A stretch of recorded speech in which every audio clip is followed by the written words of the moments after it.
Welcome to People Are the Point. I'm your host, Mark Concannon. Let's talk about the people.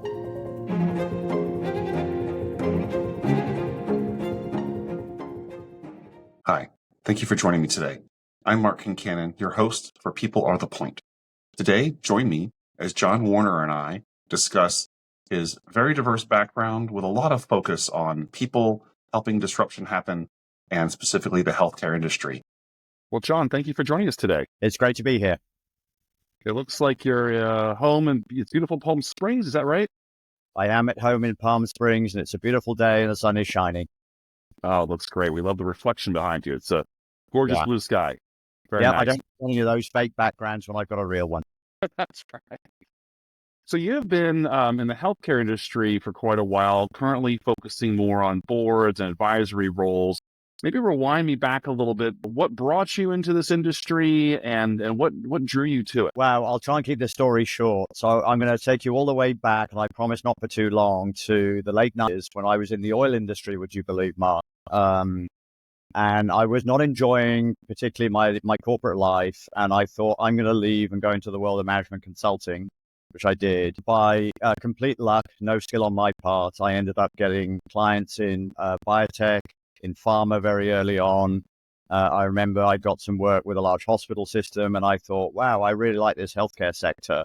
And before I knew it, I was pretty typecast in the whole space. And I've been in ever since. So back in the day, I was consulting in a very traditional way. I did that for a number of years, helping organizations think about innovation, think about technology. This was pre-internet, you have to remember. It was pre-mobile devices. It was pre-meaningful use in terms of doctors having computers on their desk. A lot of paper was flowing around, so a very different world. But of course, it changed very rapidly from that point, from the late 90s on. And today I do the same thing, but now I do it largely for institutionally backed startup companies that are trying to be disruptive with innovation and technology to healthcare in the broad. And as we talked a little previously, you've mentioned things of a viewpoint from sort of acute and post-acute and looking at the world through those kinds of lenses. Can you fill in the audience a little on the difference there and how you view that space? Yeah, you and I know, Mark, you can slice and dice the healthcare sector, particularly in the US, in maybe hundreds of different ways. I like to put it into three buckets. I think we have a sector which we can call pre-acute, and many people give that a different label. They call that wellness, they call that prevention, whatever they might want to do. But it's really pre-acute is about let's go and maintain stasis, thrive before we have any problems. And the more we can think about that, the better. And really, we should be spending most of our time in that space. In reality, we spend less than 3% of our money in prevention. We encourage people to clean their teeth. We do a little bit of, vaccination. We do a little bit of, monitoring here and there, things like breast cancer and the like. But generally, these are very small buckets of money. Where we really spend our money is in acute, which is the second of the three sectors, of course. And that not only envelops hospital systems, but everything just on the provider side and anybody who supports the provider side, which, of course, is the drug companies, pharma and others. And it's the payers, of course, as well. Because we're trying to manage chronic sickness by and large, and certainly sickness in general. And then the last sector is post-acute. And I think this is the poor sector in many ways. I think this is when you're discharged or transferred out of an acute facility. The goal is to get you back to thriving again, but we don't always have very joined up systems. And a good example of that would be EHR systems, which we all know would say, well, we know Epic and Cerner and Athena dominate in the acute world. Well, those do not dominate in post-acute at all. In fact, there are another 800 systems in post-acute. So straight away, we have a problem with data and data transfer. So I like to split those up because they're not the same worlds at all. They're very different in the way they operate. Well, and a lot of what we focus on for this audience is around the people side of these parts. And what I'm hearing you say is we don't think of the person holistically. We're not thinking about the movement from wellness to care to post-care. And the systems underneath are disparate. Exactly right. And I think we do need longitudinal health records. And I think we've needed this for a long time. I mean, certainly my entire career, I was hearing about longitudinal health records being a really important thing so we can track through our lifetime, how we're going and where we go. And we're still looking for that. Here we are 30 years later, and we've got the same challenges, despite the fact we've seen all these advances in technology, in mobile devices, as we talked about earlier, and even today with AI and all that it's capable of. So I think that's a need very much that's pressing and that we should be trying to solve in the next few years, not leave it for another 30 years to get from A to B. Well, I feel like it's a lot of my organization, we do some work around the future mobility. I know it's one of the challenges we see is we talk about flying cars for decades.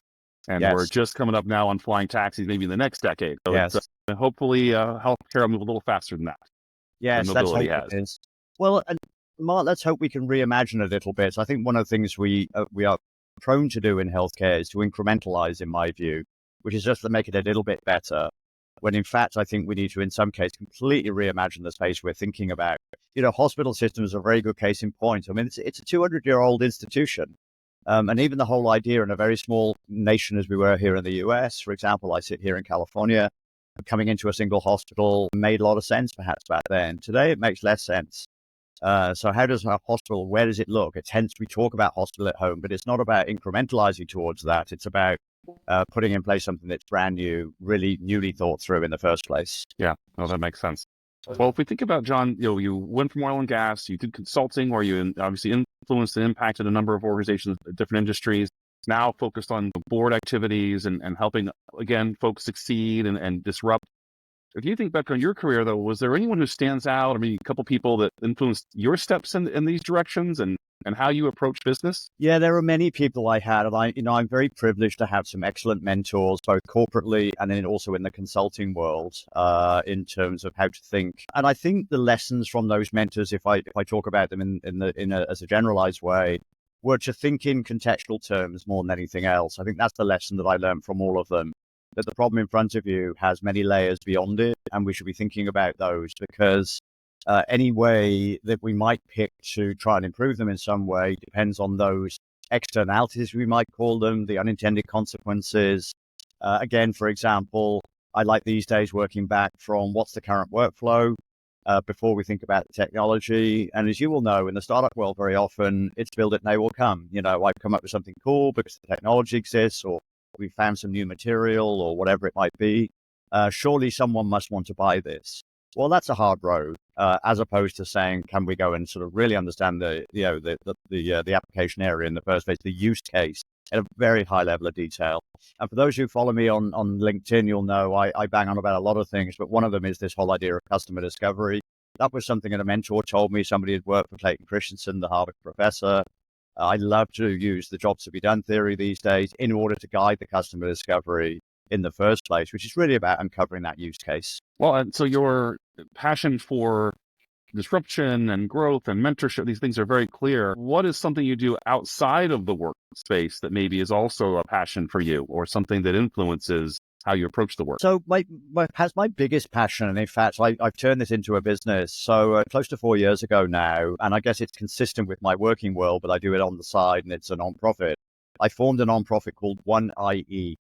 And you can use the IE to stand for anything, but it's one innovation and entrepreneurship. And what I was interested in is inculcating younger people with entrepreneurship ideas in the first place in order to go and give them an understanding of really where work comes from. I think the days of just sort of coming out of college, for example, and saying, I'm just going to go and follow a path into a company because it happened to be a well-paying job, does not give you an understanding of where that job came from or indeed how it adds value, whatever it does, indirectly or directly.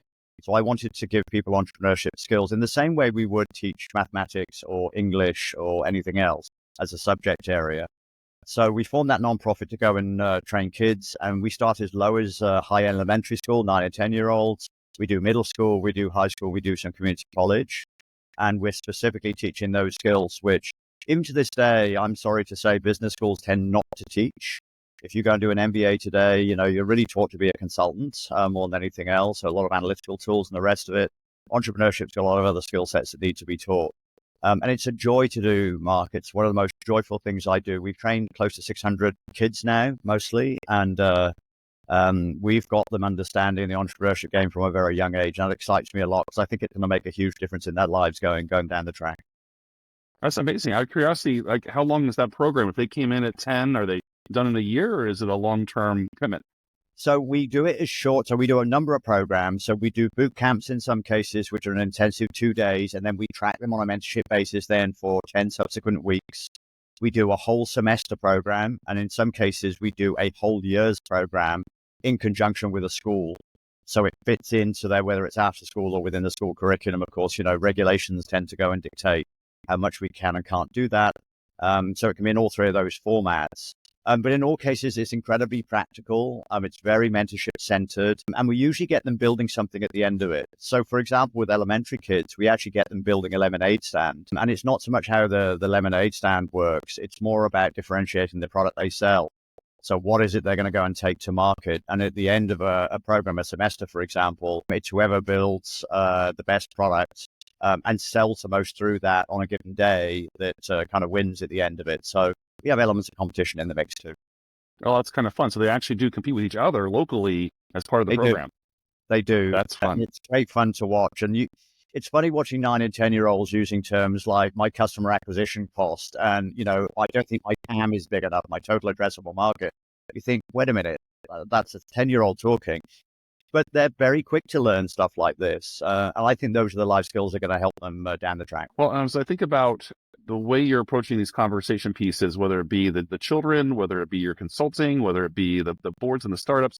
What I'm hearing you say is there's some similarities in your approach to these problems. I know you'd mentioned, understand there's complexity ahead of you.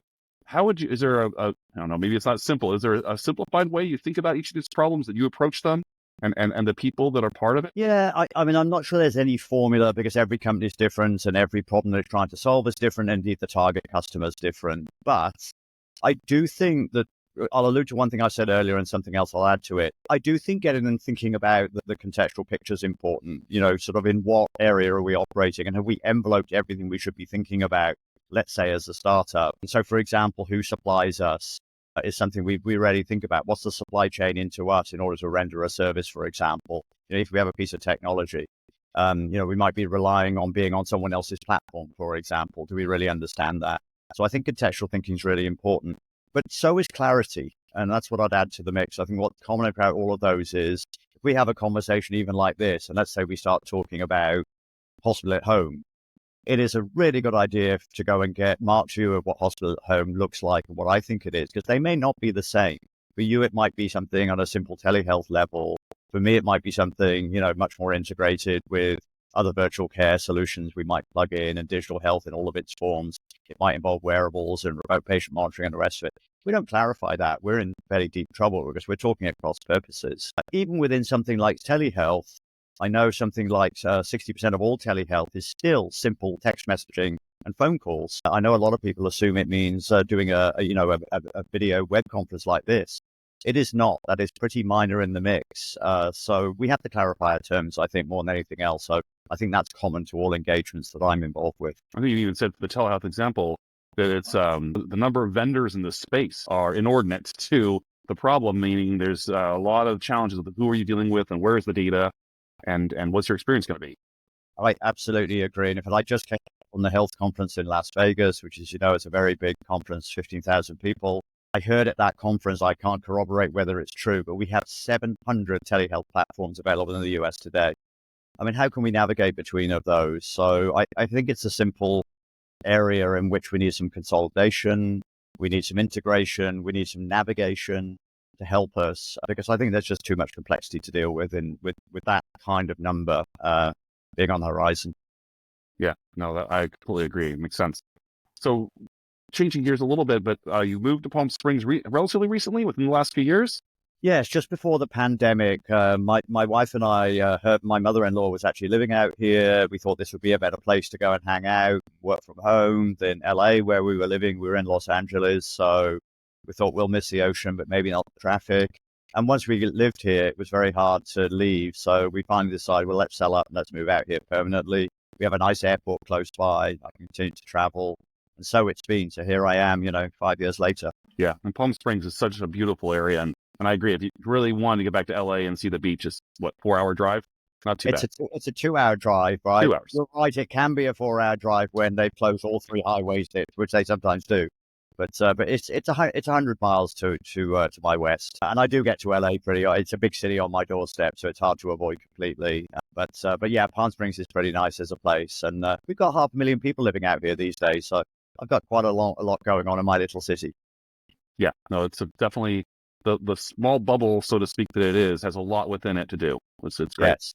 Always is, yeah. And things in microcosm. I have a hospital system within a mile of me, which I can see in microcosm what's happening at a national level, even in that environment. So that's a joy. Yeah.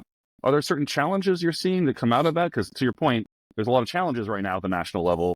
In this microcosm you look at, are there certain like maybe highlights you're noticing that are consistent with the national experience, and maybe some things that are good because of the smaller scale? Yeah, I mean, I think you see pockets of innovation at smaller scale that I think are really interesting, and they're ripe to be leveraged for growth purposes. I think we forget we should try and do many things on a small scale before we try and take them to a national level. This is a gigantic country. I mean, your listeners will know, listening to my accent, I'm English born. I came from Europe. So although I've been here 20 years now, I would not begin to think of launching any products, certainly in health and healthcare, across all of Europe at the same time. I mean, for a whole bunch of reasons. Well, the US is bigger than all of Europe. So why would we do that? So I think we have to do things at much more microcosm than we do. So I do see innovation happening at a local level, but equally I can see problems at a local level too. I can see waiting times being ridiculous. I can see people still in an ER waiting for hours on the outside. I've seen that, up close and personal, which is crazy. I've seen huge costs running through the ICU, for example. So on the list goes. So on those things like the wait times, many of us have experienced that. Child breaks an arm and you're waiting hours to get it even x-ray to get through the process. How much of that do you think is as simple as there's technology components, and how much of it is people, or how much of it is both with the process that you think we really need to focus on to make that not be the case? I mean, I'm going to take a particular side here. I am very much of the view that the people side is what matters the most. In fact, it's people and culture. I think we have some wonderful technology in the broad. And I know I'm generalizing, I know we can build technology, as we said earlier, just for technology's sake. But in the end, it's about getting the people equation right. And I think that comes back to clarity, it comes back to context, comes back to conversation, coordination, understanding who we're building for, the customer perspective. If we can get that right, I think we're 80% of the way there. So I think the more we do that, the better. And we just don't spend enough time at that level. I still, to this day, talk to startups that I say, they might say, we're selling this to the payer. I will actually say, well, how many payers have you spoken to? And the answer's often 1. Occasionally it's 0. And it just blows my mind that you haven't even talked to the very person you think has got the benefit to be had. We've got to change that. Yeah. Well, another question I had was, as you think about the leaders you're working with in these startups that try and disrupt, you've said clarity is a key component. You're talking now about, in fact, understanding your customer by talking to the potential customers. Are there other parts you see, the people who come to you that are usually more likely to succeed? Are there other attributes that tend to stand out? Boy, that's a long conversation if we really want to go to town. I think the person who tries to do something in a startup environment is a very different animal to someone who works corporately. In corporate, there's a lot of rules about how the business already operates. It's already successful to a degree. And as you know, you can have something nice like a job description, which tells you some of the things you'd be focused on. You can't do that in a startup. Really, all the way through a seed or an A round or a B round, it really is not till you get to perhaps a C when you start to proceduralize what goes on. You can slice and dice functions and people can stick to their lane. So I think versatility is really important in an individual. I think the ability to take initiative without someone being over your shoulder telling you what to do. So you've got to be able to scan the horizon and think about many, many things. I think you've also got to be very growth mindset orientated, non-stubborn. I find a lot of people will pick a path and stay with it for far too long when it's clearly failing. And I think all that does is burn money by and large. And it upsets your investors if you've got institutional investors. So I think agility generally is kind of the underpinnings of all of that. And that's a different mindset. I myself came into startup life. I've had 3 startups of my own. And I know nothing prepared me in corporate life for what happened in the startup world. And as a result, 2 of my 3 startups failed pretty badly. They were great learning lessons, but they did me no good and they didn't do my investors any good. No, I know we've worked with both startups and large corporate. And to your point, there's always a challenge that the startup needs to be nimble, but as they get big, there's a shift in that mindset you have to have. And so is that a piece of, though, we shift back to the healthcare for a moment, one of the challenges is it tends to be big, it tends to be stable, it may not be successful financially by many of our measurements or by service to the customer, but it's stable. And now we're asking it to change significantly in different ways, whether it be the people, the process, or implementing new technology. Do you think this is where we're stuck a little bit of this the old is stable, and so it doesn't want to change, and even the people in it are stubborn, but we know we have to, right? Bad service, bad outcomes. We're not holistic with the people. What are your thoughts there? Is there any secret sauce to trying to knock loose the thought process and insert, or is it going to be a shock to the system we have to fight through? Well, I think there's some inevitability about the shock to the system. And, I wish I had a crystal ball to go and say, I've got a formula here I can just apply every time, cookie cutter. I'd love that to be the case. I think it does come down to what I said earlier about communication and understanding culture. I mean, I think you're right. Those two worlds are very different. Healthcare, by and large, is stable, corporate, slow to move, highly regulated, all of those good things that we know. I think so startup starts a long way back just in terms of that sort of nimbleness and agility you're talking about. But I think it's by communicating that we start to bridge the gap. Understanding that world, the customer's world, is the world they have to navigate, and they can't go as quickly as the startup wants to. But equally, I think, let's say it's a large hospital system or a payer or even a life sciences entity, they can say what's possible for them as well. And I think you can meet in the middle. Well, that's only done by lots of communication in both directions, which doesn't happen anywhere near enough. Yeah, no, completely agree. Well, Jon, I really appreciate your time today. It's a great conversation. Is there anything else you'd like to share with the audience before we wrap up? I think we've had a really interesting conversation. I will say just one thing. I go to conferences like Health and others. That was my 8th conference this year. I've got one more to go before conference season's over for me. I love to see innovating. What people should know is there are plenty of gaps left to fill, some of them unseen. And to go back to what you asked me at the beginning, a huge number of those are in post-acute. So I would encourage people to take a closer look at all things post-acute. It's many subsectors, as we know, and they've all got challenges that can be met with innovation and technology from smart people who are willing to talk to customers in that space. Yeah, agreed. I know we've been doing work with a few senior living post-acute organizations, and to your point, they're open to the conversation, but there absolutely is big change that while you can have support at the top, the line execution can be resistant. And so it's working through that cultural change. That's right. And understanding their world and understanding their customer, which tends to be older. And we know that's burgeoning at a very rapid rate at the moment. So it's understanding that just that sheer volume change that they're facing is something that they have to deal with. And we can help them with that. Yeah. Oh, absolutely. Well, thank you for the time, Jon. Appreciate it. Very good, Mark. Been great talking to you.